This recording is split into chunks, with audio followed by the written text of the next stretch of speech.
All right, guys. Hello. I hope you had a good weekend. Please turn your cameras on. We'll have a class photograph, in a little bit to be sure that people are attending. I see 20 people here. There should be 35. All right, so let's get and study well. Now, let's just quickly solve this limit, guys. Just a quick warm out. Z goes to pi over 2, cosine z over z minus pi over 2. Please solve that limit.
There is nothing. It's cosine z over z minus pi over 2.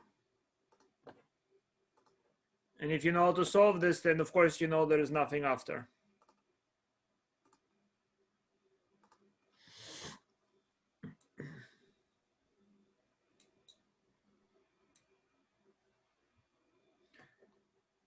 Oh, Christiana, nice to see you. Hope you're doing well. Oh, thank you, Professor. I am. Good.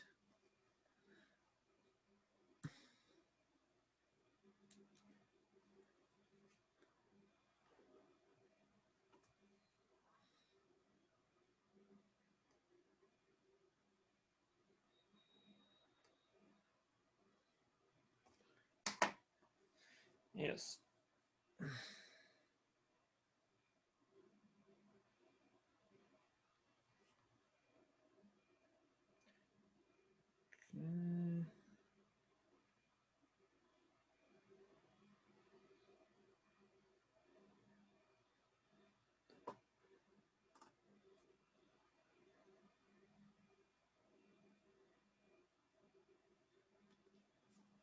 This was a a yearbook photo. Just that's how we check attendance.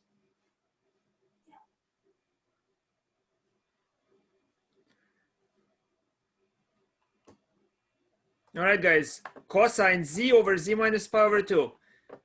What is that limit equal to, please?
Well, guys, should not take a long time.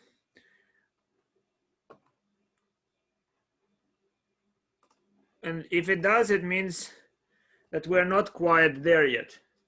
What is the limit as z goes to pi over 2 of cosine z over z minus pi over 2?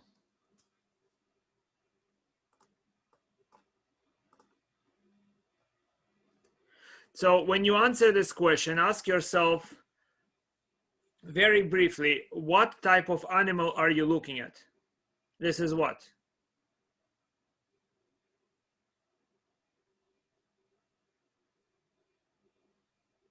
Guys, the question is very obvious. If I say, what am I? I am a sheep, right?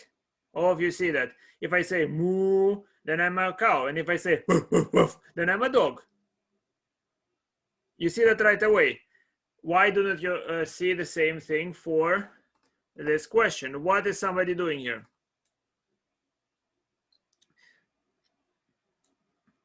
The answer is yes, deriving. Very good. Derivative. Guys, what is this thing? Why is it so easy to do this limit? It's because this is limit as z goes to pi over 2 cosine z minus, why is there nothing else? Because it's cosine of pi over 2, and cosine of pi over 2 is 0 divided by z minus pi over 2. Do you recognize that this thing is just the derivative of cosine at pi over 2, correct? So this is simply the derivative of cosine x by definition at x pi over 2. And this is minus sine of pi over 2. And one person wrote correctly, the answer is minus 1. The reason that you can see this limit very easily because you recognize what was happening.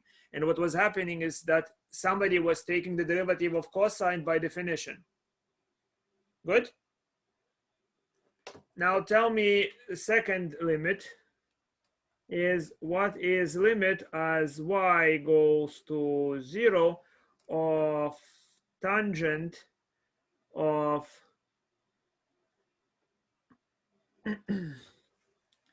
tangent of pi over 4 plus sinus of y minus 1 divided by y, please.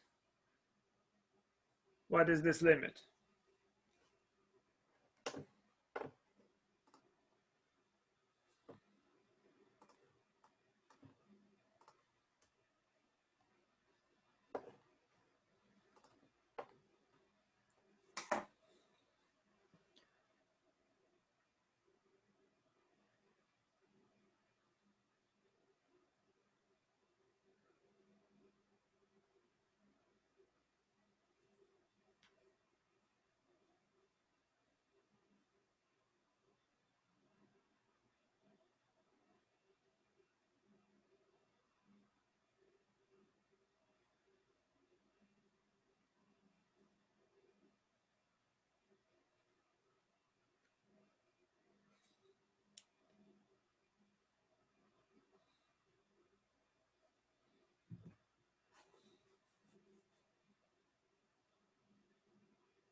Which units? It's everything.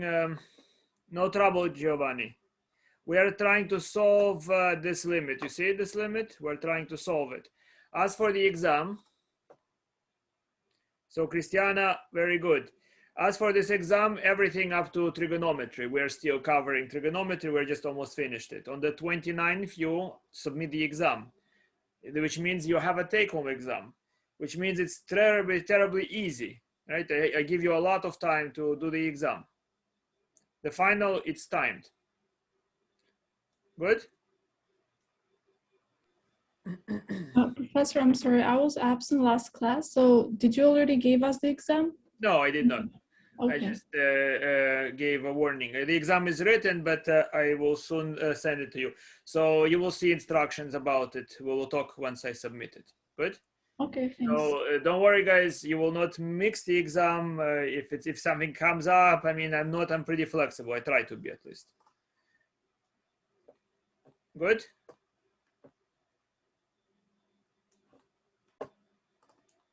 All right. The answer is 2. Very good. You see why the answer is 2? Because when y goes to 0, sine of the of y is essentially not doing anything to y. Yeah. Final is I think May something, May 17 or something like that.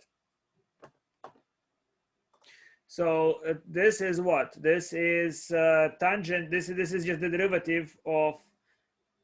This is simply limit as y goes to 0. Tangent of pi over 4 plus y minus 1 divided by y. And the answer is simply derivative of tangent at pi over 4, sorry, which is secant squared pi over 4, which you know as 2. Good? All it is, guys, most of those questions are simply recognize the derivative. Now, we're talking about a new idea today. So it's called the Squeeze Theorem, or I call it catch the cockroach. So imagine that what happens is that you take a cockroach and you attach a pencil to it. And the cockroach runs around and it's tracing a curve. Can you see that? That's the curve of this cockroach. The cockroach is just tracing this one, okay? And you are trying to catch that cockroach. The cockroach, in other words, this limit is very difficult to determine. But suppose that you were somehow successful to always trail the cockroach from below and always trail the cockroach from above by functions that you understand. You see what I'm saying? So for any x position of the cockroach, this is f of x. For any of the x position of the cockroach, the corresponding position on G is here. So your finger is essentially here. And your other finger, your left finger, is here. Clear? And the x values are always matched. So in other words, the cockroach is running and you keep your fingers on the same x coordinate. And if it happens that those fingers close, the cockroach is trapped at the point A. Because at A, k of x and g of x, the y value is the same. It's approaching the same number. Do you follow? Look at it, guys.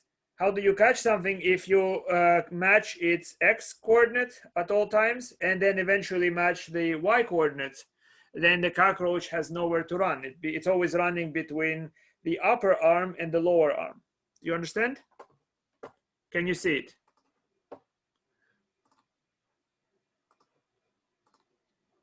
I hope you see it, guys. So this is what it means in practice.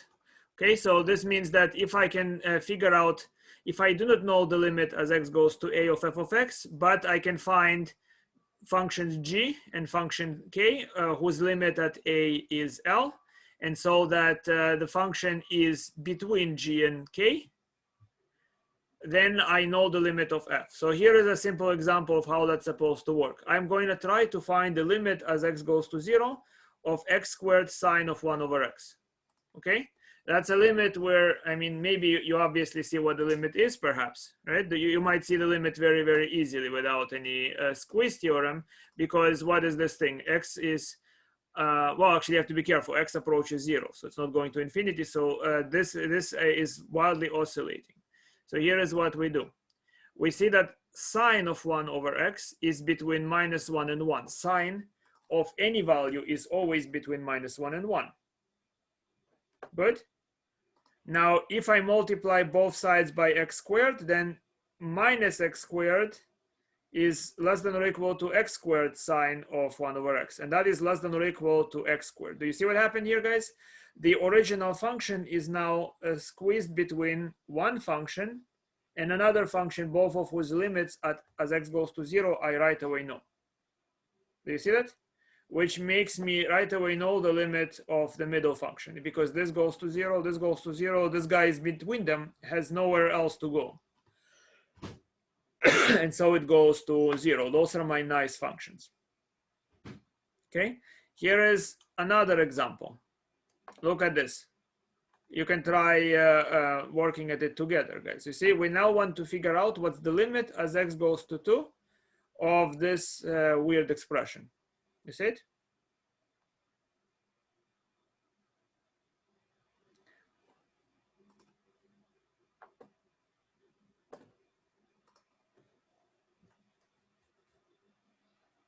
Yes?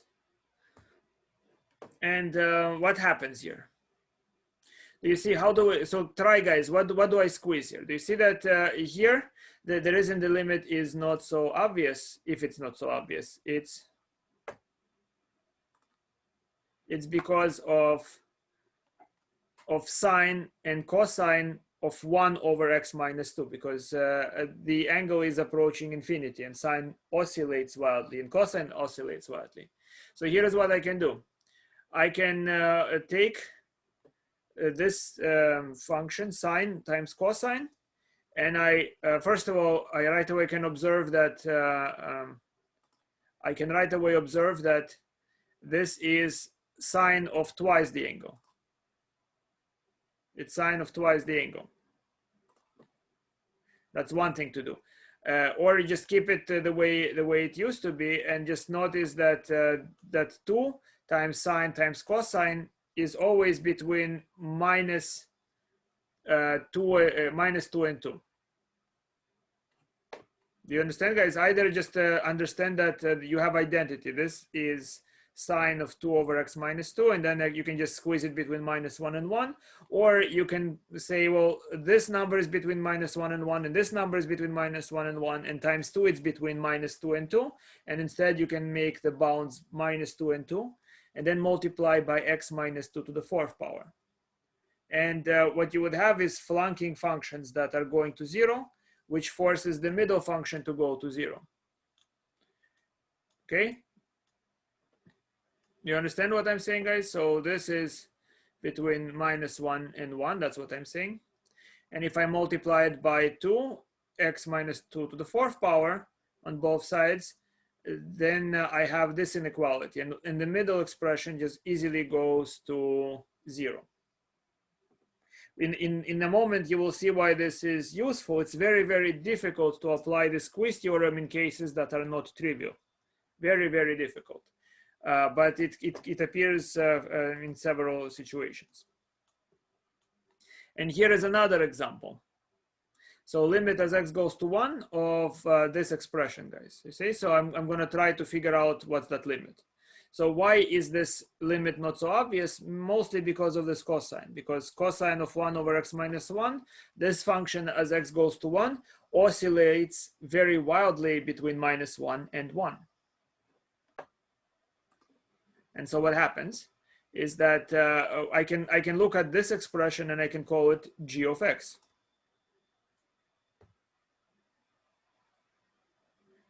Well, you can use it as long as you can figure out how to, you see what you're trying to do is you have a function whose limit is difficult and you don't recognize it, and it doesn't look like the derivative. But you can flunk the limit with a function above and a function below whose limits you know. So it takes a great deal of skill to be able to do that. And if those limits converge to the same value, then you know the limit of the unknown function. I will show you how to use that in deriving the formulas for sine over h divided by h and cosine of h minus 1 over h, which we kind of argued intuitively what those limits are, but not rigorously. Okay. So basically, in this case, those are just trivial examples. You can see that this function g of x multiplied by cosine, and this 10 times cosine is between minus 10 and 10, because cosine, no matter what is inside of that function, is always between minus 1 and 1. And so multiplied by 10, you have between minus 10 and 10. And then just multiply that by gx on both sides, and you have this squeeze. And when you multiply by gx and you have that squeeze, you have that this function obviously goes to 0. G of minus 10 times gx goes to 0, and 10 times g of x goes to 0. And that forces this middle function to go to 0, which means the answer is simply 5. You see there's a plus 5 here. Now let's see where that idea is useful, or at least I'll try to give you a short summary. Don't lose consciousness. I'm trying to show you what sort of ideas you need at the very minimum to be able to use calculus for something interesting.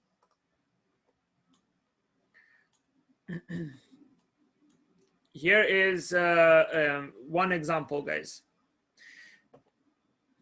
Here's how problems occur in calculus. So capstan problem. Have you ever tried to stop a motorcycle with a chain attached to it? Imagine there is a chain attached to a motorcycle. The motorcycle accelerates and you're trying with your arms to hold the motorcycle. Can you do that? Do you have the strength? You know, if somebody is like riding a motorcycle and you threw a lasso on the motorcycle and you're holding the motorcycle. Will you stop the motorcycle, or will you be rolled on the pavement? So Giovanni says impossible. No, right? Maybe some of you are inspired. You watch a lot of superhero movies. Yes, so you think you'll be rolled on the pavement, right? So this way, you're saying if you try it this way, you imagine you're going to not be successful. But imagine instead, what you do is you don't even wrap it around. You just kind of twist that rope. You twist it around maybe a tree trunk or a metal pole.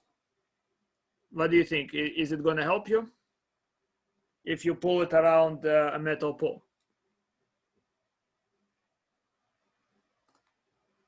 So Francis says no, maybe. Yeah, will it make it? I mean, I'm not saying it depends on the pole, depends on how much you're off. There are many factors here, but do you think doing that is sensible? Or do you think you will experience just the same problem? It will just pull you and just with equal force will drag you on the ground.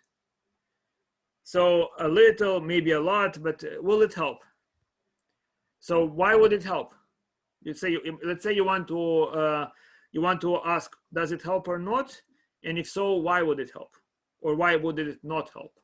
You understand? Here is a problem. Now, I'll try to show you how I solved that problem. Good? Here is the situation, guys. Here is a tree trunk or any sort of, let's say it's a circle, right? And here A is the force of the person pulling on the motorcycle, and B is the force of the motorcycle. Clear? And I see there is a circle here. Now, the force at any given point, you see there is an angle here. This is the full angle of contact. Phi is the full angle of contact of the rope to the tree. You understand? And I break it into smaller segment. You see, this is a small segment, and from this point to here, it's phi, and at that angle, there is a particular force acting on that rope. At the different angles, there might be different forces. So the force is a function of the angle. You understand? The force experienced at that point is, the tension force in the rope at that point is a function of the angle. You can imagine that, yes? I mean, maybe it's a constant. If it doesn't change, it could be a constant force. That means T of theta is equal to a constant force. But if it's changing, then it's equal to something else. And then what's true about that force? If you are in equilibrium, if it is true that you're able to stop the motorcycle and none of you are moving, you're in equilibrium, that means the net force acting here is zero, okay? The net force at any point is zero. The force pulling in this direction, the force pulling at T theta are zero. So let's try to understand the relationship of that force. So I can look at the circle and I can imagine that it's a polygon with many sides. You understand? Instead of imagining a circle, I use that Lego block thinking and imagine it's a polygon made of many angles. Are you with me? You don't have to, guys. So you understand, I'm not gonna force you to understand what I'm saying. I just want you to realize what sort of thinking you need to develop. If you, of course, if you consider yourselves doing calculus well, right? Just solving those problems is boring. But what is to do calculus well? It's to think. And what sort of facility is required is what I'm showing you, okay? How problems occur. So here it is. Here is the drawing that that I have. There is a force of friction. You see, so the rope is going around the tree and it experiences friction. And friction will help you. If the motorcycle is pulling at a harder force, the friction is going to be acting in the opposite direction. It's going to be on your side. It's going to help you. So then the situation is this. At any given angle, you see, this is the normal force. This is the tension force. This is the tension force phi minus delta theta. This is just at one segment here, right? And what we have is we have those equations that the normal force is the sum of the force t theta and t theta minus delta phi projected on to this line. So if this is the angle, it's going to be cosine, you see, cosine of pi over 2 minus delta theta, and we know that identity is just sine of delta theta over 2. We have cosine of pi over 2 minus an angle is sine of that angle. So we have this relationship, right? And the forces are added up here. And this is the coefficient of friction, okay? This is the normal force described here. And now the forces projected, you know, onto the perpendiculars, or the perpendicular of n must cancel to 0 if there is no motion. You understand? So the lateral force is 0 if there is no motion in that direction. If the rope is stationary, there is no motion either this way or that way. So the force must cancel to 0. I'm sure many of you are lost. Am I right? Completely lost? No, that's good if not completely. You understood what I did, guys, right? So let me try to kind of lost. Well, I'm explaining how you can use it. We're trying to explain whether or not the force, whether or not it's reasonable to tie the rope around the tree and how much it's gonna help. Yes. So here is the idea. Here is that tree trunk. Yes, here is that tree trunk.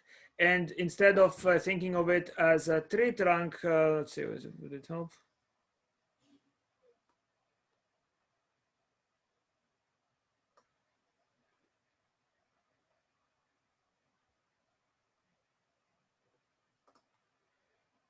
I can think of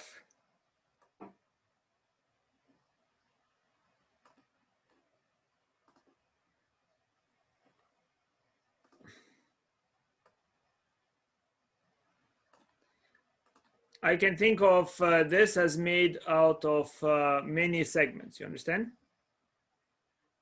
This is made of many segments. So I think of a polygon. Can you imagine a polygon? This line. Yes, guys?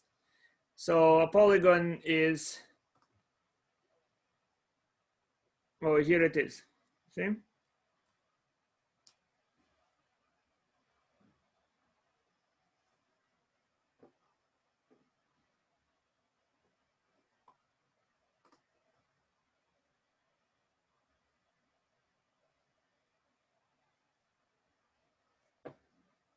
I think of a polygon. And basically, if the rope is attached like this,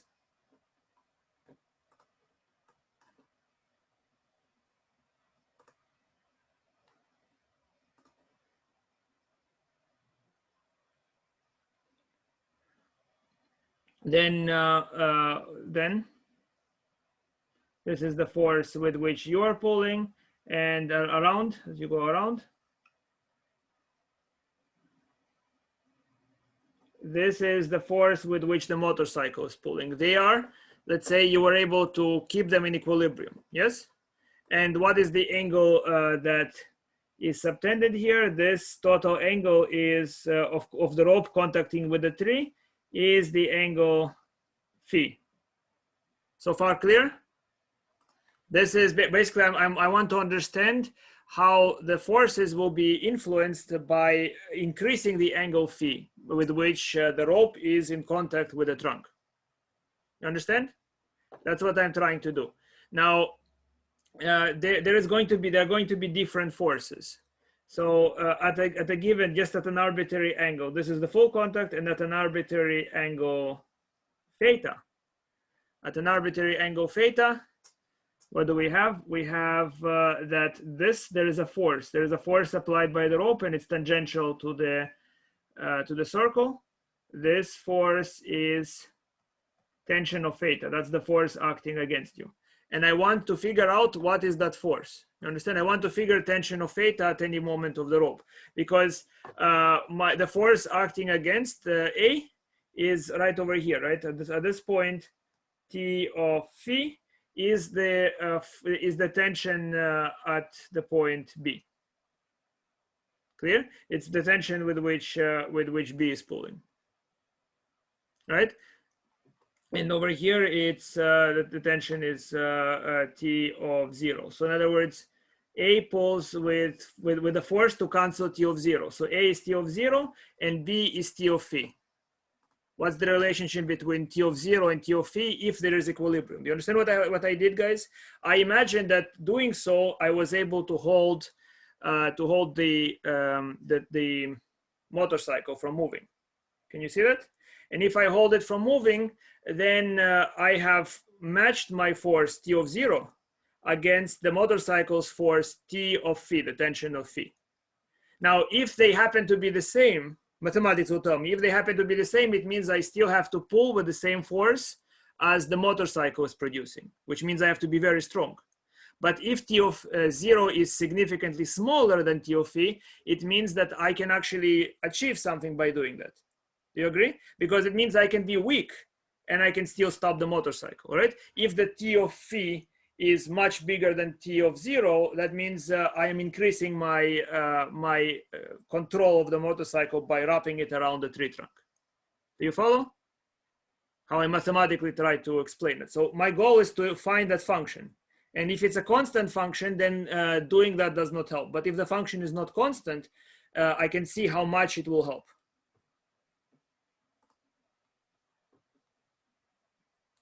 So careful before I say what it is. So then how do I analyze this situation? How do I analyze this T of phi?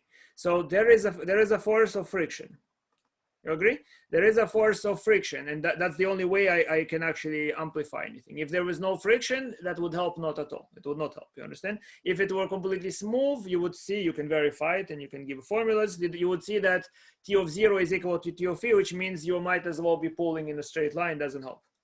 But if there is friction, and the friction is mechanically, it's defined as a constant multiplied by the normal force, you understand? So how you produce friction, you kind of glue something onto something, and that prevents, look at it, if you touch the table lightly, you can slide your hand on the table, but if you press your hand on the table, you cannot slide, you understand? So the friction is proportional to how much you press on the object. So it's called normal to the object, you understand? So first thing, to understand the friction, I imagine that that's what I do. I imagine that my circle is not really a circle, but a polygon, right? So somewhere over here is an angle of that polygon. I made it purposefully very large. You understand that that instead of a circle, I imagine this circle is made of many segments, a polygon. You understand what I mean? A regular polygon. So this angle here is theta. So the force acting in this direction, it's an approximation, of course, right? The force acting in this direction is T of theta.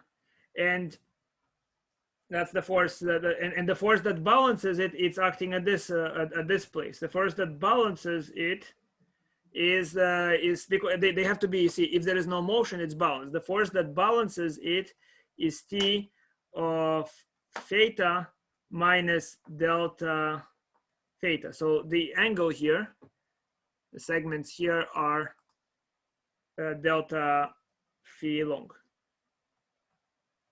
That's how much I broke it apart, okay? So this is the force balancing from the previous segment. The previous segment, what is what called? This is called physics in general, right? So those forces are supposed to balance. You see, so the force at this node, I mean, I'm basically creating a sort of a simplified version of the circle in order to understand what's going to happen, okay, with a polygon. And studying it on a segment, I see that those forces must somehow be balanced. So what forces do we have? We have this force, and we have the force of friction. Friction, good. So what we know is that so we know that if you look at this angle, what is that angle here? This angle is, if this is delta theta, then this is also delta theta.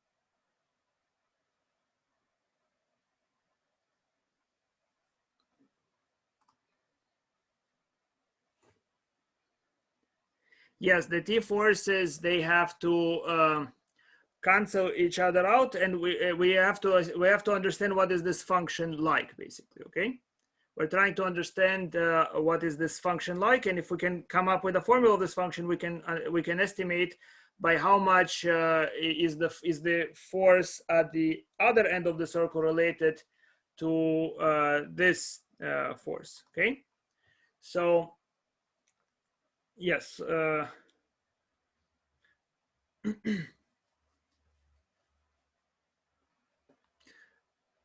So what you can see is that this is by the way, sorry, I didn't say delta theta, but this is delta theta over 2. The reason is because this angle and this angle, those are radius. This is radius, this is radius. This angle and this angle have to be the same, and that has to be then. So this angle, so this angle, sorry, it's pi over 2 minus delta theta over 2 to be precise, right? So you understand how I got this angle? Any questions on how I know what this angle is? It's simply, look at it. So these two angles, this angle and that angle, are the same. So we have that, if I call this angle alpha, we have that alpha times 2 plus delta theta is equal to pi. So alpha is equal to pi over 2 minus delta theta over 2. Understand? You can do it in so many other ways. And so this, I try to understand how the forces are related. So this force here, it's a combination of this and this, and they will produce the friction. We don't need to find theta, and they together, those tension forces together have to produce the normal force. They have to produce the normal force. Okay, they have to produce friction. By the way, I'm going to actually make somewhere else. So they have to produce the normal force, and we have that friction is going to be some coefficient of the normal force. Okay.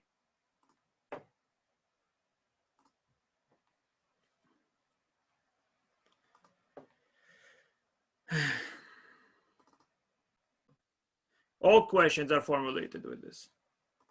So this is basically the diagram.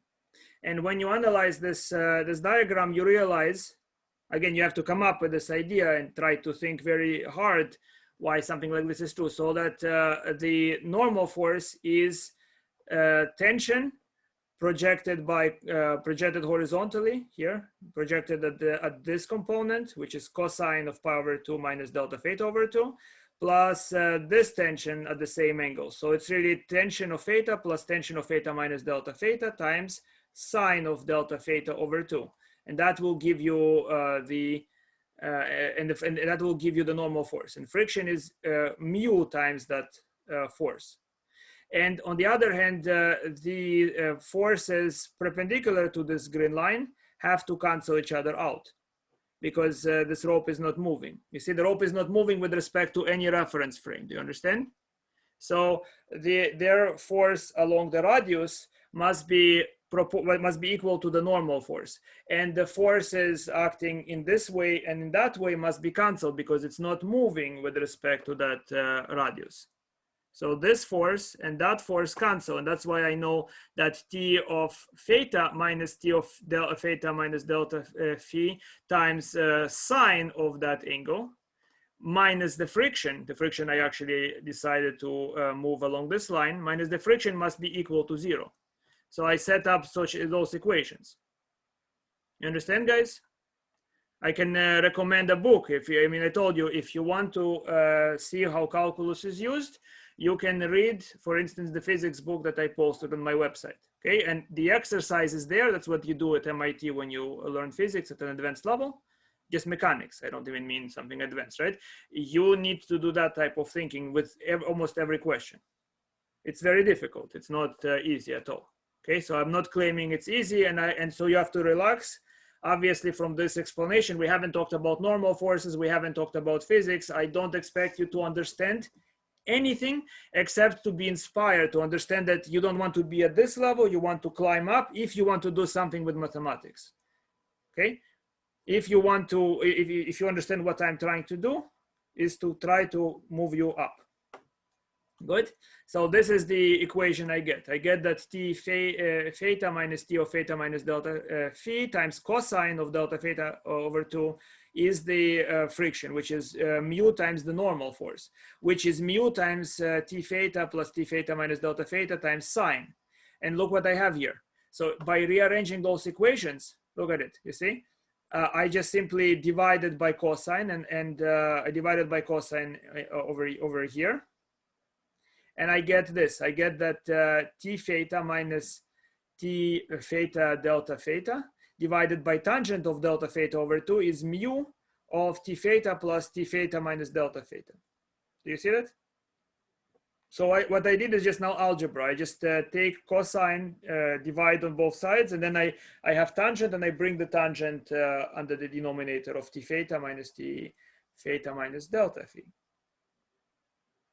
Do you see from this stage? And then I look at this expression and look what I realize. I see that now delta theta is going to go to 0 because my polygon is going to be more and more like a circle.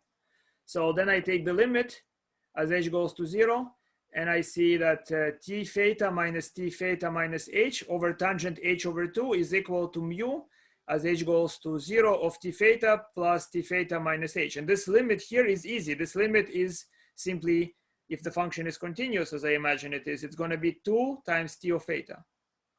So this, and then what do you think is this limit, guys? This limit is like one of those things we were doing in class, right? It looks like the derivative. Do you agree? It's very similar to the derivative. It's T theta minus, there is an h there, right? So then I can drop the tangent, and I have this limit. Look at it. I have this limit as h goes to 0 of T theta minus T theta minus h divided, you don't have to do this, this is just a different strategy, divided by h divided by 2. Would you tell me what is this limit in terms of T of theta, please? You can do that, guys. Forget about the derivation for a moment. You look at this limit and tell me in terms of T of theta, what is the limit? Can you answer that question?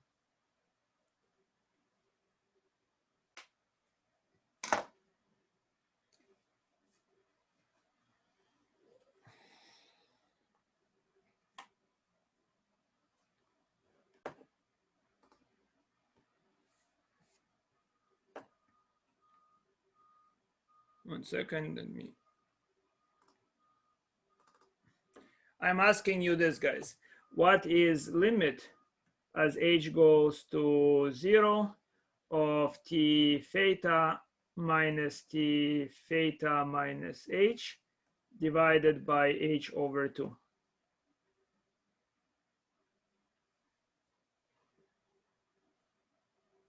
In terms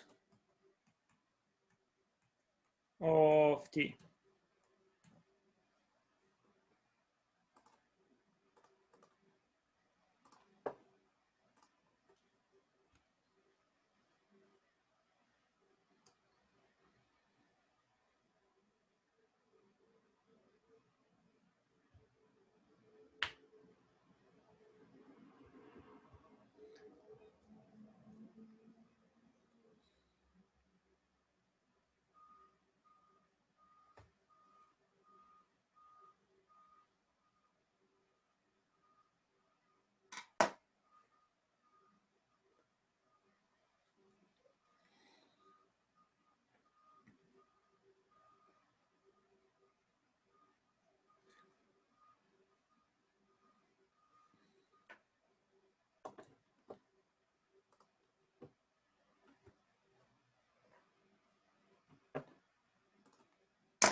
All right, ready?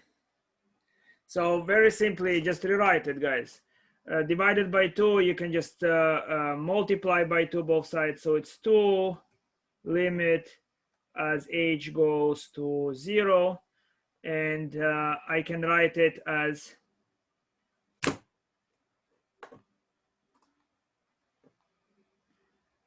that's very good. Jahin, you got it. Yes, you got it. So the answer is t of theta minus h minus t of theta divided by minus h. Why do I want minus h? It's because, look at it. It's because of that. Yes?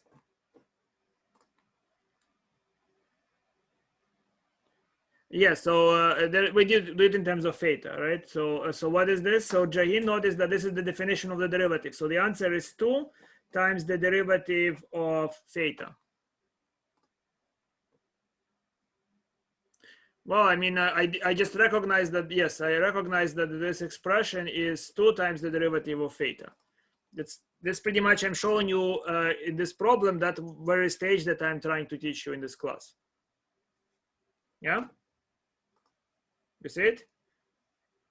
I'm trying to teach you this recognition, which is very simple, just a small part of solving a problem. The hard part is setting it up. I mean, what do you find important here? How do you break it apart into something that you can manage? Well, it's just a second. I'm not done with this one. No, it's extremely hard. So I do not assume you understood my derivation, right? It's not, if you want to, I'll explain to you more, right? I mean, I'm not sure how much of physics you know. If it's normal force, I don't want to explain all those ideas. It will take me too much time away. My goal in showing you this problem is to show you how calculus figures out naturally in solving problems. For instance, in physics. But in anything, you see, if you are just memorizing a problem and solving something, you are getting nowhere, right? A computer can solve a limit. The difficulty is setting it up. How do you set up a problem that becomes a limit? So here is what we just obtained. Look at it. We obtained that 2 times the derivative of theta is equal to mu times 2 t of theta. And I can cross out the 2, and here is what I have, guys. That's the next stage, you see. I have what you call a differential equation. I need to find a function. Look at it. So what's the derivative of a function so that it's equal to a constant times the function? Yes? What could that function be? In other words, the function is not very changed. Do you know such functions? I think you do, right? For instance, you remember if you take the derivative of a function, it's equal to the function. It's when does that happen? If the derivative of something is equal to itself, when do you know that happens? E to the x. Very good. So the answer is e to the x. And we're going to learn chain rule, guys. But what is the answer of t of theta is going to be e multiplied by mu of theta multiplied by t of 0, where t of 0 is a. So it's a e mu theta. That's going to be my function. And what it means, you see, I solved this. What it means is that running a rope around a tree will amplify your force exponentially. Do you understand? Exponential growth is extreme. You understand what I just found, Francis and anybody else? What I just found is that if you take a rope and wrap it around the tree trunk, your force is multiplied exponentially. The bigger the angle. So you want to make the angle of contact as big as possible. The bigger the angle, the more the exponential function had to work with, the stronger it is. You understand? So if you take a rope and wrap it around many times around the tree trunk, you will hold that motorcycle easily, because even if you're weak, your force is going to be exponentially larger than the force of the motorcycle. Do you understand? Because of friction. If there is no friction, it will not help you at all. Without friction, you can wrap it around the trunk as many times as you like, and it will just slide off. It will not help. It will be the same as pulling it like this. But with friction, you can see an exponential increase in the force. Good? I hope it's interesting. I can show you many interesting things, guys, right? If you, of course, allow me to. Interesting also makes it difficult. So here we are going to go back and try to understand trigonometric limits. Remember, we showed that limit as h goes to 0 of cosine h minus 1 over h is equal to 0, but we did so only intuitively. We haven't had a very good argument. Now here is a rigorous argument using the Squeeze theorem. So I draw this picture. You can see this is my arc h. The blue line is, I can measure its length because I know this point is 1, 0, and this point here is cosine h sine h. Everybody is with me? I can mark the top point on the circle as cosine h sine h. And so I can make an interesting observation. I can see that this line is shorter than the arc, agreed? So that means that this line, this is the length of that line. It's bigger than 0, but less than absolute value of h. And when I square, I get cosine h minus 1 squared plus sine squared is less than or equal to h squared. Good? Now I can simplify sine and cosine squared. They add up to 1, and then plus the other one, I get 2. Do you see? I just expand this. So what I get when I expand, I get cosine squared minus 2 cosine h plus 1 plus sine squared. And I can simplify and get 2 here. Do you see what's happening? And I have 0 less than or equal to 2 minus 2 cosine h less than or equal to h squared. So what I can now do, I can now multiply by 1/2 everything. So that's 0. And this is 1/2 h squared, and I can divide everything by h. If h is positive, divide everything by h, and look what I get. Can you do the algebra, guys? Divide everything by h, by 2h. If you divide this by 2h, you get 1/2 h. If you divide this by 2h, you get 1 minus cosine h over h, and this is just 0. Now, as you push to 0 by Squeeze theorem, this part goes to 0, this part goes to 0, which forces the middle part to go to 0. So this is the rigorous verification that limit as h goes to 0 of 1 minus cosine h over h is indeed 0, just like we claimed using Squeeze theorem.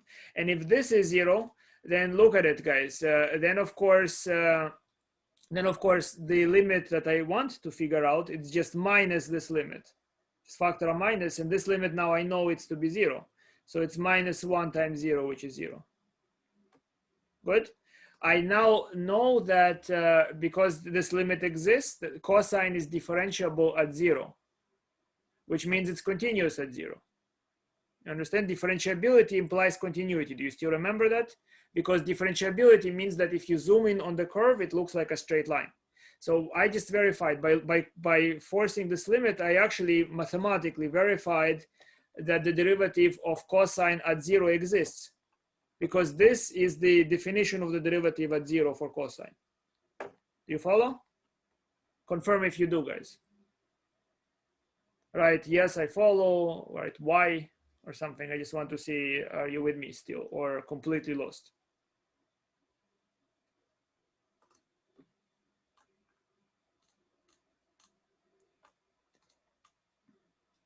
Of course, it's easier than the last one. This is trigonometry, it doesn't require anything else. My point, guys, if you think I am, if you have anything to complain, is that I am not giving you hard enough problems. Agreed? Because they are very hard. So limit as h goes to 0 of cosine h is 1.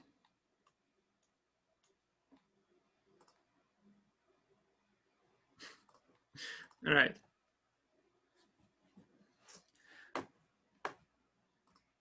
Great.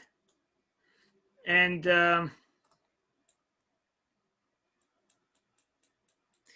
I can give you only very easy ones, because honestly, applying the Squeeze theorem is tremendously difficult for most cases.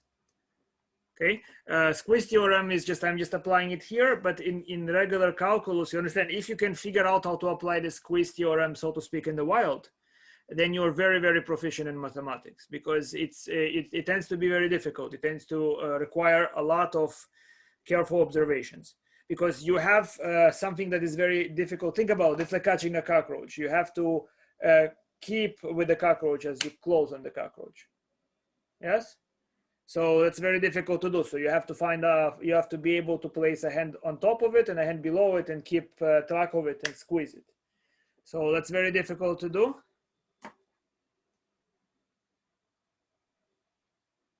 Between the two, well, let's do something like this.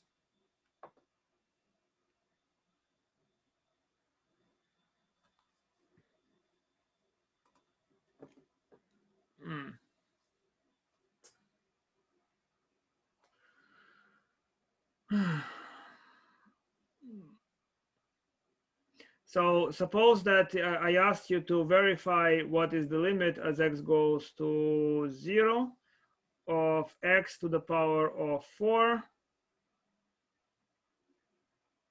cosine of let's say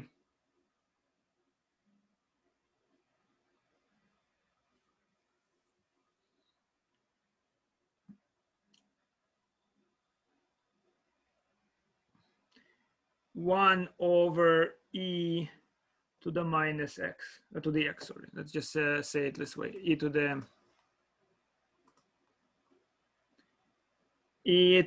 1 over x squared. Good? Let's do this question and you try to tell me what it is. Yes. Yes.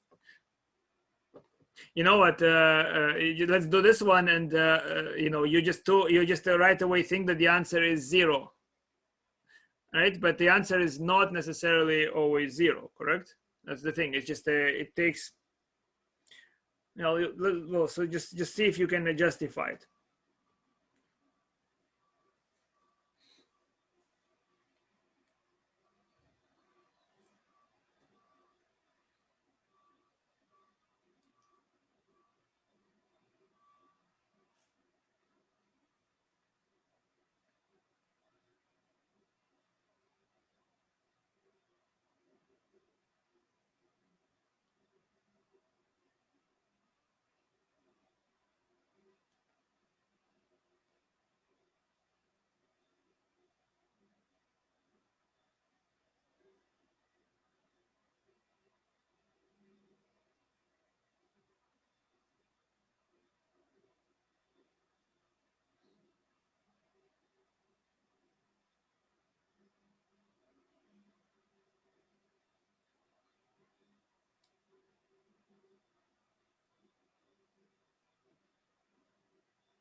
All right.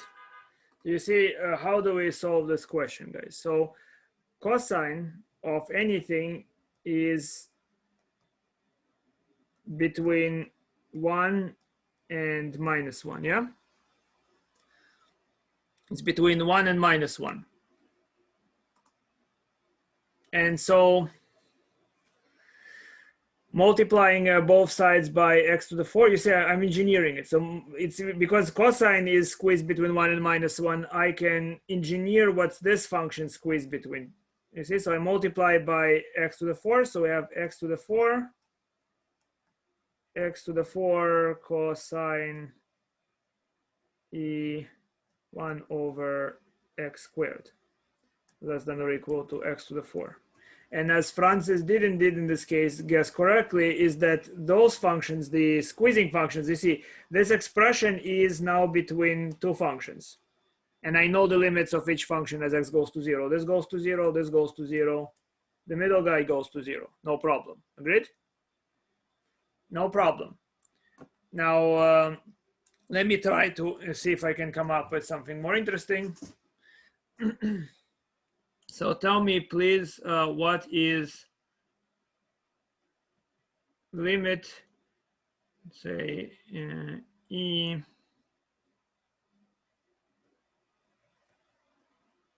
sine 1 over x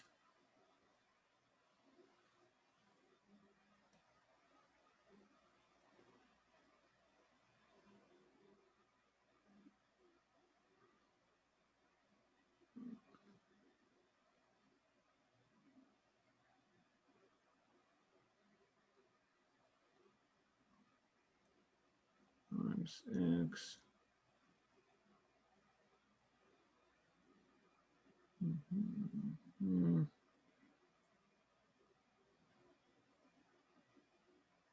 plus 1 times.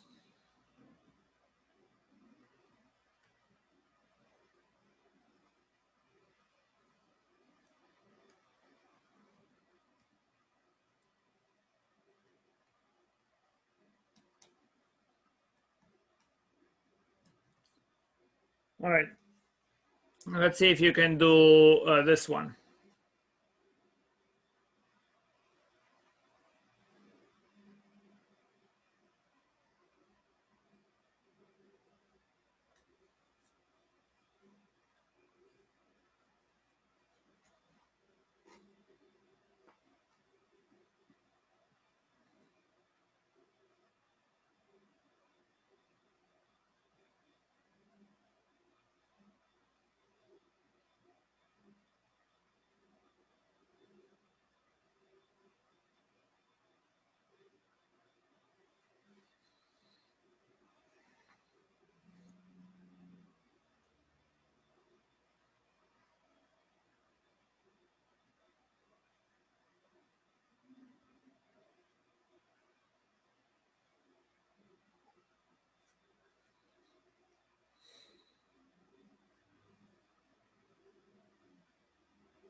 The answer is not 1. No, David? Yes. Christiana, good.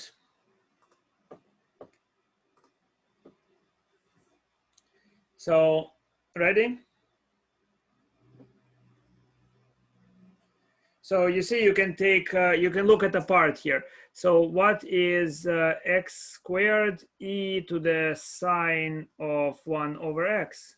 We can see that e to the sine of 1 over x, because sine of 1 over x is between -1 and 1, it would be between e and e to the -1. Good. And if I multiply that by x squared, this goes to 0. So this part, when I take the limit, this part goes to 0.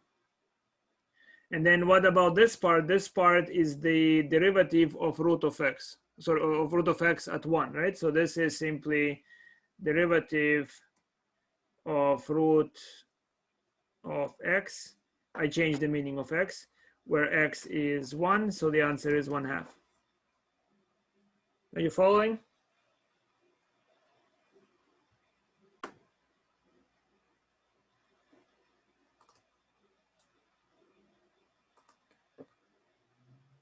No, I mean, I changed the meaning. Look at it. Let me do this one again. You have to not focus on letters, but focus on the meaning.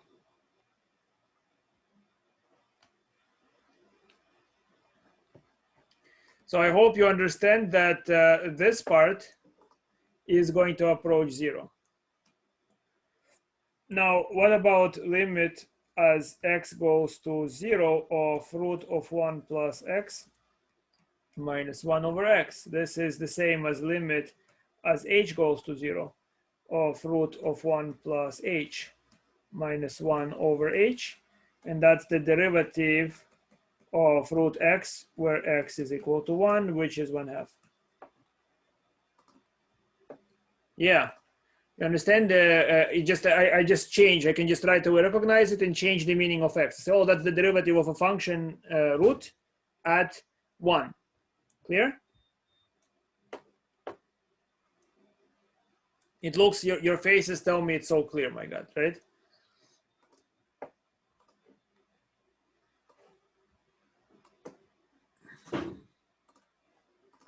So you understood, guys, how we use the squeeze theorem. I mean, really, it's very difficult to come up with a good illustration of the squeeze theorem, except, for example, for this trigonometric expression in calculus, you see, for verifying those limits.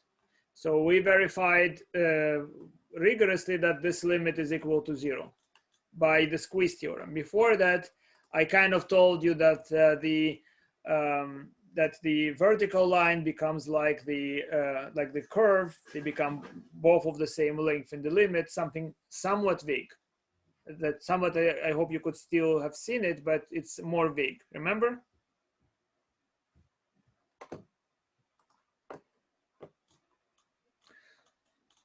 Well, yes.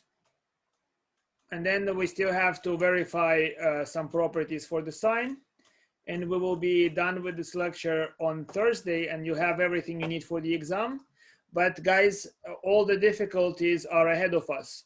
We are going to have chain rule, and we are going to have implicit differentiation. And lastly, we're going to have integration. Good? I will send you some videos that I suggest you practice. I call it, what in hell are we doing? Right? And I hope you know what you're doing in hell. All right, with that, I wish you goodbye. Our lecture has come to an end. If you want to stay and do something, please. If you have questions, please stay. Other than that, goodbye, guys.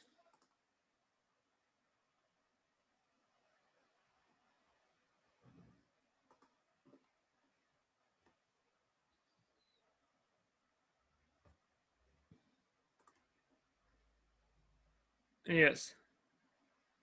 Take care, guys, if you're not staying.